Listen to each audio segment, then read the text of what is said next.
আমরা তিনটে ভাগে ভাগ করেছি কন্টেনমেন্ট জোনকে আরো ছোট করে দেওয়ার জন্য, আর ডাইরেক্ট যেখানে অ্যাফেক্টেড হচ্ছে সেখানে যাতে ফুল প্রোটেকশন নেওয়া হয় সেজন্য। একটু ভালো করে শুনবেন যাতে মানুষও জানতে পারেন। আমরা কন্টেনমেন্ট জোনকে তিনটে ভাগে ভাগ করেছি। আগে যেমন কন্টেনমেন্ট জোন বলতে গেলে পুরো একটা বিরাট এরিয়া নিয়ে করা হতো, ফলে অনেক জায়গায় পুরো বন্ধ থাকতো। এখন সেটা না করে আমরা কি করছি, আমরা কন্টেনমেন্ট জোনটাকে বুথ ওয়াইজ এবং ওয়ার্ড ওয়াইজে তিনটে ভাগে ভাগ করেছি। একটা হচ্ছে এ, যেটা হচ্ছে অ্যাফেক্টেড জোন, যেখানে করোনা সংক্রমণ হতে পারে বা হয়েছে। এ হচ্ছে অ্যাফেক্টেড জোন, বি হচ্ছে বাফার জোন, পাশাপাশি নজর রাখা, সেখানেও কিছু কিছু চলবে। সি হচ্ছে ক্লিন জোন, অর্থাৎ এখন ম্যাক্সিমাম জিনিসটা সীমাবদ্ধ থাকবে কন্টেনমেন্ট এর মধ্যে।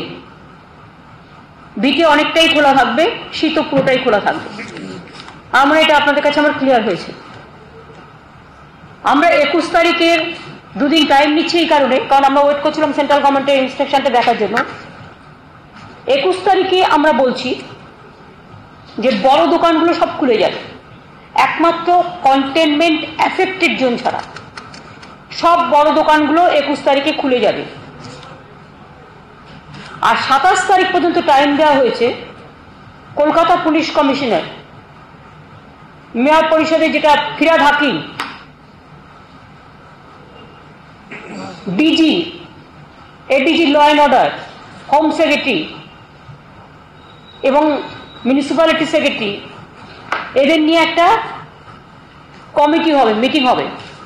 তারা ঠিক করবে অল্টারনেটিভ ডে করে, যদি হকার্স মার্কেটগুলো আমরা খুলতে পারি, মানে একদিন একজন খুলবে, একটা করে নাম্বারিং দেওয়া হবে, জোর যেদিন থাকবে একদিন খুলবে, আবার বিজোর যেদিন থাকবে আরেকজন খুলবে। তাহলে কি হয়, সোশ্যাল ডিস্টেন্সিংটা আমরা মেনটেন করতে পারবো। এটা করতে কয়েকদিন টাইম লাগবে, তাই ওগুলো খুলবে কিন্তু 27 তারিখ থেকে। বড় দোকানগুলো খুলে যাবে সব 21 তারিখ থেকে, বড় মাঝারি ছোট। আর হকার্স, যেগুলো হকার্সদের মার্কেট আছে বা হকার্সরা যেখানে বসে, সেখানে পুলিশ আর কলকাতা কর্পোরেশন, হাওড়া কর্পোরেশন এগুলো সব কথা বলে একটা প্ল্যান এরা ঠিক করবে মার্কেট কমিটিগুলোকে নিয়ে। সেই জন্য 6টা দিন বেশি টাইম নেওয়া হলো, যাতে একটা সংখ্যা দিতে পারে। কারণ যেহেতু পাশাপাশি হকার্স, যে এইগুলো দোকানগুলো পাশাপাশি একেবারে গায়ে গায়ে, সেহেতু একটাকে বাদ দিয়ে একদিন এ খুললো একদিন বি খুললো, তাহলে কি হবে, একটু অন্তত সোশ্যাল ডিস্টেন্সিং মেনটেন করা যাবে।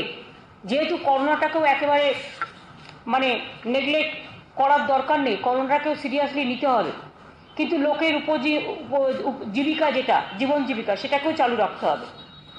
এবং সেক্ষেত্রে স্যানিটাইজেশন, সোশ্যাল স্যানিটাইজেশন করে, সোশ্যালি ডিস্টেন্সিং মেনটেন করে, কোভিড-19 ফুল প্রোটেকশন নিয়ে, মাস্ক কম্পালসারি, দোকানে গ্লাভস কম্পালসারি, এবং সব মার্কেটে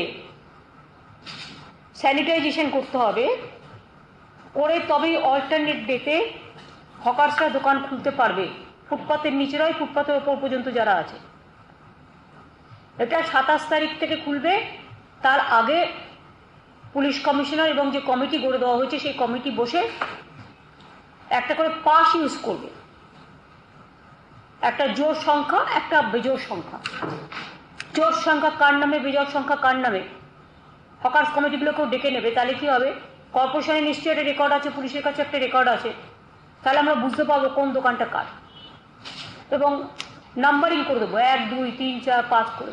জোরগুলো হবে, বেজোরগুলো হবে না, আবার পরের দিন বেজোরগুলো হবে, জোরগুলো হবে না। এটা একটা মানে বের করেছি অনেক কষ্ট করে। ইন্ডাস্ট্রি, প্রাইভেট হোক বা গভর্নমেন্ট হোক, 50% চলবে এখন আপ টু 31। প্রাইভেট দোকানগুলো, এই প্রাইভেট অফিসগুলো 50%, অর্থাৎ এভরি অল্টারনেটিভ ডে। এমনকি যেখানে প্রাইভেট অফিস কিছু মলের ভেতরেও আছে অফিস পারপাসে, সেটা খুলবে, নট মল, কিন্তু অফিস খুলবে।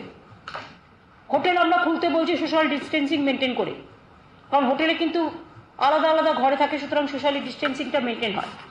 রেস্টুরেন্ট এখনই খুলবে না, ইন্টার ডিস্ট্রিক্ট বাস আমরা চালু করব 21 তারিখ থেকে,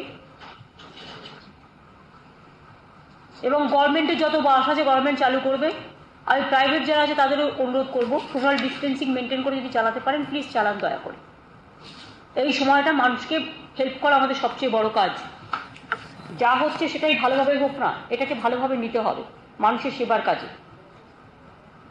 অটো 2 জন করে নেবে, সেটাও 27 তারিখ থেকে, এটা পুলিশ একটা মিটিং করে নেবে অটো ইউনিয়নগুলির সাথে। মানে এই অটো রিক্সার কথা বললাম আর কি। খেলা চলবে বাট নো গ্যাদারিং। অনেকে আছে হয়তো লন টেনিস খেলে বা টেবিল টেনিস খেলে বা গল্ফ খেলে বা নানা রকম আছে যেগুলো 4-5 জন সোশ্যালি ডিস্টেন্সিং মেনটেন করেও হয়। সুতরাং সেই সময় বুঝবে যদি উইদাউট পাবলিক কেউ যদি করতে চায় করবে। আর আগে সোশ্যাল ডিস্টেন্সিং করে 7 জন অ্যালাউড ছিল, ওটা আমরা এখন 15 জন করলাম। বিয়ে বাড়ি থেকে শুরু করে মৃতদেহ নানা রকম ব্যাপার আছে, এটা করা হচ্ছে। হেয়ার কাটিং, সেলুনস, বিউটি পার্লার এগুলোকে অ্যালাউ করা হচ্ছে, কিন্তু provided socially distancing, social sanitisation. এবং একটা কথা বারবার বলি, নাপিত বন্ধুরা বা যারা চুল কাটেন বা নানা রকম কাজ করেন, যে ইকুইপমেন্টসটা ধরুন যে ইনস্ট্রুমেন্টটা আপনি ইউজ করছেন। আমি একটা রাজ্যে একটা কেস দেখেছিলাম, নাপিতদের এটা খুলে দেওয়া হয়েছিল বা সেলুনটা, একই কাঁচি দিয়ে 6 জনের চুল কেটেছিল, ফলে 6 জনই কোভিড হয়ে গেছিল। প্রত্যেকটা কেস ওয়াইজে তাকে কিন্তু একটা স্যানিটাইজ করে নিতে হবে। কি করে স্যানিটাইজ করে সেটা নাপিতের বন্ধুরা তারা দোকানে জিজ্ঞেস করবেন, তারা বলে দেবে। এবং নাপিত এবং বিউটি পার্লার বিশেষ করে তাদের জন্য একটা গাইডলাইন্স আমার মনে হয় দেওয়া উচিত, তারা কিভাবে স্যানিটাইজ করবে। এটা স্টেরোলাইজও অনেক সময় করে নেয়, আপনারা জানেন, ব্যান্ডেজ ট্যান্ডেজ যেটা অপারেশন বা হসপিটালে ভর্তি হলে করা যায়, এটা কি সিস্টেমে করবে সেটা বলে দেবে।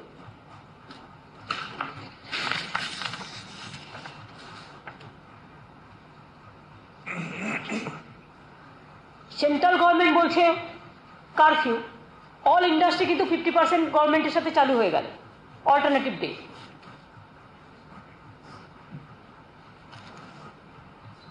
আমরা একটা কথা বলছি যে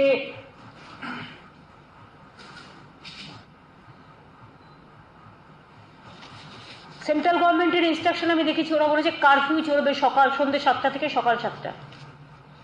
কারফিউটা আমরা দাঙ্গা টাঙ্গা হলে বা সিরিয়াস কিছু, এটাও সিরিয়াস নো ডাউট, কিন্তু মানুষকে এত দমবন্ধ করে টেনশনে ভোগানো ঠিক নয়। আমরা 7টা থেকে লকডাউন চলবে, সারাদিনই লকডাউন চলবে, যেভাবে চলছে চলবে। সন্ধ্যে 7টার পরে কেউ বাইরে থাকবেন না, এটা আপনাদের কাছে আমাদের অনুরোধ থাকবে।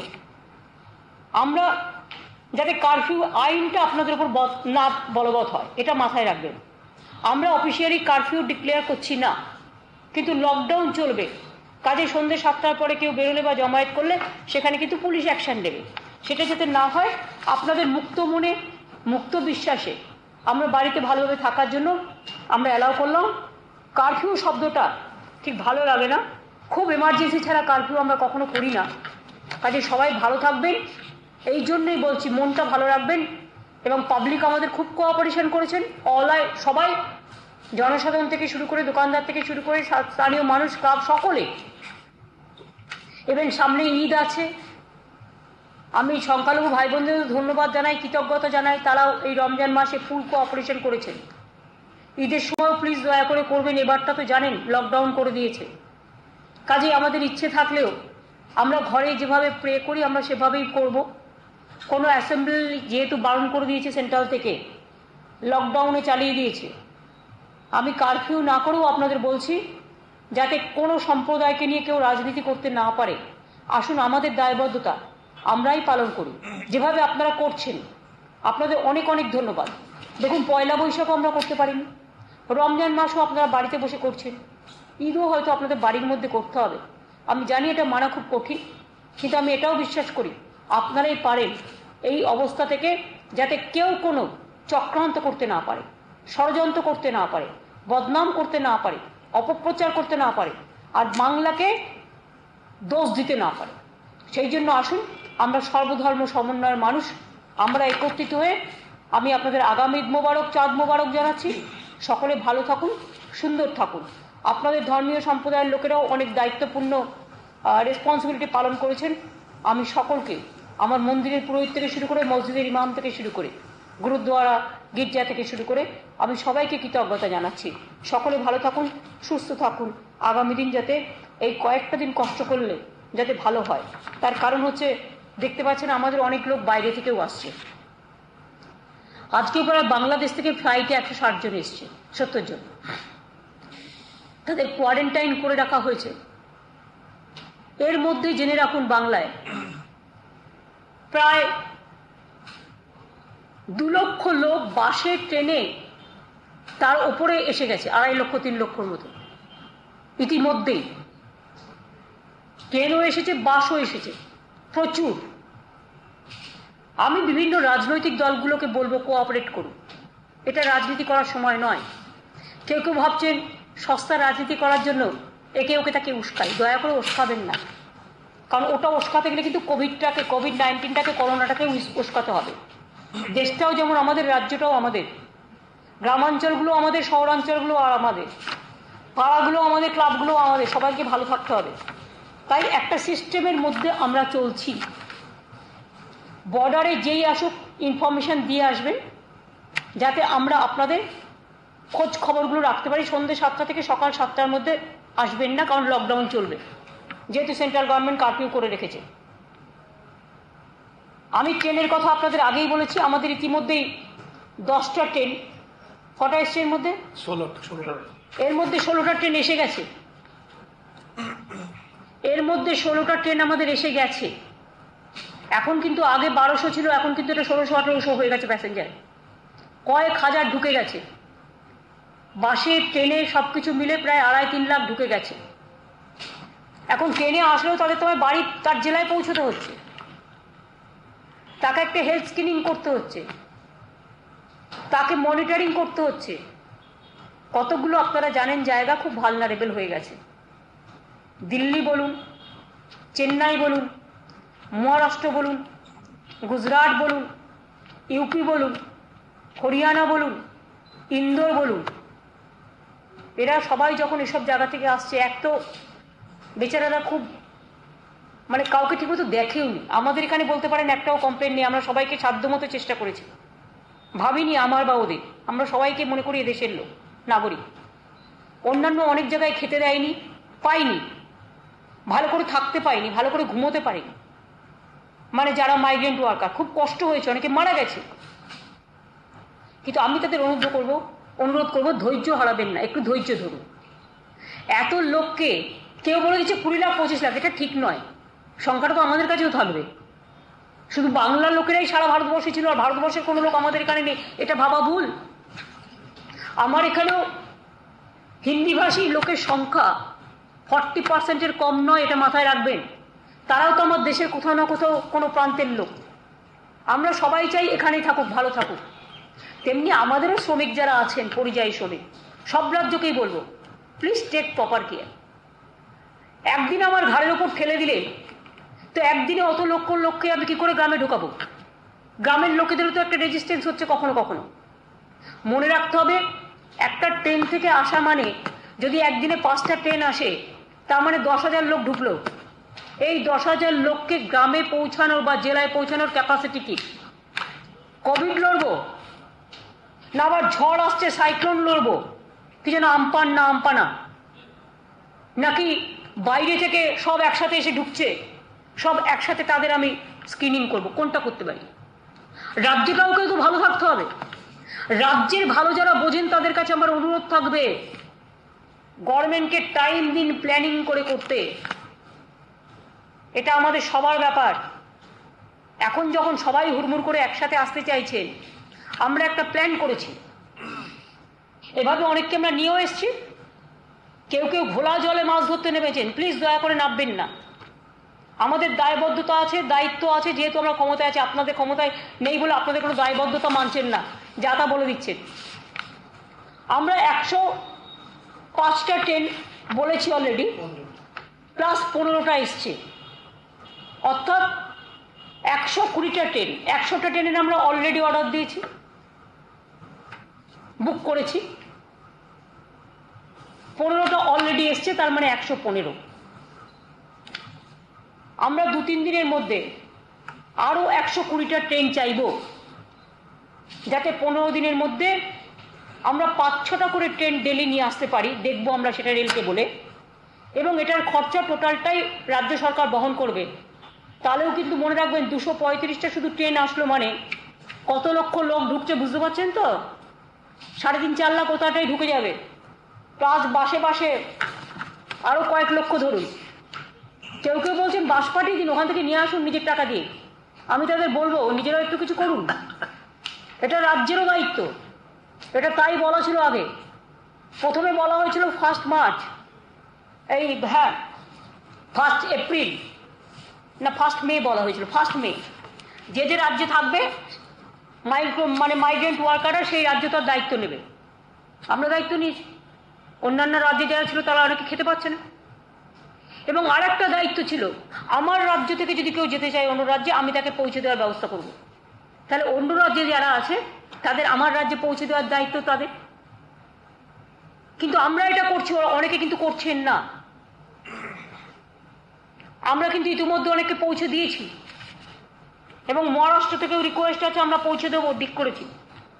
অন্য রাজ্যগুলোও আমাদের কাছে রিকোয়েস্ট থাকবে যে আমরা তো ট্রেনের টিকিটটাও কেটে দিচ্ছি, বাট আপনারাও একটু চেষ্টা করুন সহযোগিতার হাত বাড়ানো। সবার কথা বলছি, আমিও যেটা করবো আপনিও সেটা করুন, আপনিও যেটা করবেন আমিও সেটা করবো, কোনো ডিফারেন্স নেই, এই দুঃসময় কোনো ভেদাভেদ নেই।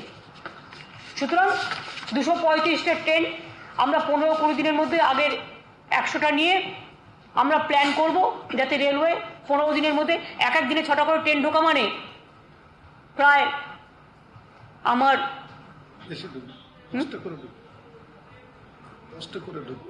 10টা করে ঢুকলেও তো সেখানে অনেক লাগবে। তো আমি আমার 25-30 হাজার করে রোজ ঢুকবে শুধু ট্রেনে, বাস টাস ছেড়ে দিন, হেঁটে ছেড়ে দিন। সুতরাং 15-20 দিনের মধ্যে এটা আমরা প্ল্যান করে নিচ্ছি। রেগুলার আমরা 10টা করে ট্রেন ঢোকাবো, তারপর তাকে বাড়িতে পৌঁছতে হবে। তারপরে সেই জেলাগুলো ঢুকবে। ওই রাজনৈতিক বন্ধুরা যারা বড় বড় কথা বলছেন, একবার ভেবে দেখেছেন সেই জেলাগুলোর সবাই যাতে ভালো থাকে সেখানেও তো টেক কেয়ার করতে হবে। নাকি আমি যদি হাজার হাজার করোনা ঢুকিয়ে দিই তাহলে মানুষ আমায় ক্ষমা করবে? আমার তো কোনো আপত্তি নেই, সবাই আসুক, করোনা ছাড়া সুস্থ হয়ে সবাই আসুক, আমাদের যা যা সহযোগিতা করার আমরা সব করব। কিন্তু কোনো কোনো রাজনৈতিক দল হঠাৎ এই সময় ঘোলা জলে মাছ ধরতে নেমে বড় বড় ভাষণ দিচ্ছেন, টিটকিরি করছেন, লোককে প্ররোচনা দিচ্ছেন, উত্তেজনা ছড়াচ্ছেন।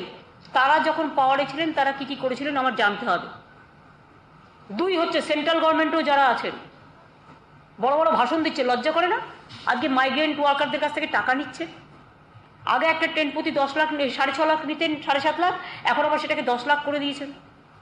ঠিক আছে, সে আমরা সামলে নেব, যতটা দায়িত্ব নিয়েছি ততটা করে দেবো। আর এটাই আমরা ট্রান্সপারেন্সি মেনটেন করি। বাদবাকি যারা থাকবে আস্তে আস্তে পরে দেখবো। আমি তো চাই নিশ্চয়ই আমার রাজ্যের লোকেরা আমার এখানে আসুক, কিন্তু আমাকে গ্রাম বাংলাগুলো কত লোক ঢুকতে পারবে, জেলা কতগুলো লোকের ক্যাপাসিটি আছে ঢোকানোর, কোন গ্রামে কত বাইরের লোক ঢুকতে পারবে, হট করে যাতে ফার্দার কোনো প্রবলেম না হয় সেটাও তো আমাদের দেখতে হবে না? এতে আপনাদের সবার কোঅপারেশন চাইছি, দিস মাচ। আপনাদের বলি, এবার আমাদের সামনে যে গ্রাম বাংলার তো ইকোনমিক অ্যাক্টিভিটি শুরু হয়ে গেছে, এবং আরও বেশি করে ইকোনমিক অ্যাক্টিভিটিও আমরা চাই। কলকারখানাও বলে দেওয়া হয়েছে এবং 50% অ্যালাউ করা হয়েছে। এবং এসেন্সিয়াল কমোডিটিস তো অন্য সময়ও চলবে। এসেন্সিয়াল কমোডিটিস আপনারা জানেন, পেরিসেবল গুডস বা ফুডস বা এসেন্সিয়াল কমোডিটি, সেটার জন্য কোনো টাইম নেই। আর সাথে সাথে এই যে একটা আমপান আসছে, একটা দুর্যোগ, কিছুদিন আগে বুলবুল হয়ে গেল। সুতরাং রোজই আমাদের ঘাড়ের ওপর কোভিড নিঃশ্বাস ফেলছে, ওদিকে আমপান নিঃশ্বাস ফেলছে, ওদিকে বাইরে থেকে প্রচুর লোকের যাতায়াত, তার মধ্যে অনেক সিস্টারকে নিয়ে চলে গেছে শুনছি প্রাইভেট হসপিটালে। আরে প্রাইভেট হসপিটালও আমার রাজ্যের হসপিটাল। একটা নার্স তৈরি করতে 2 বছর 2.5 বছর টাইম লাগে, একটা ডাক্তার তৈরি করতে 4-5 বছর টাইম লাগে, একটা টেকনিশিয়ান তৈরি করতে ট্রেনিং দিতে টাইম লাগে, ল্যাবরেটরি তৈরি করতে টাইম লাগে, যারা সারাক্ষণ কাজ করে। সুতরাং আমরা একটা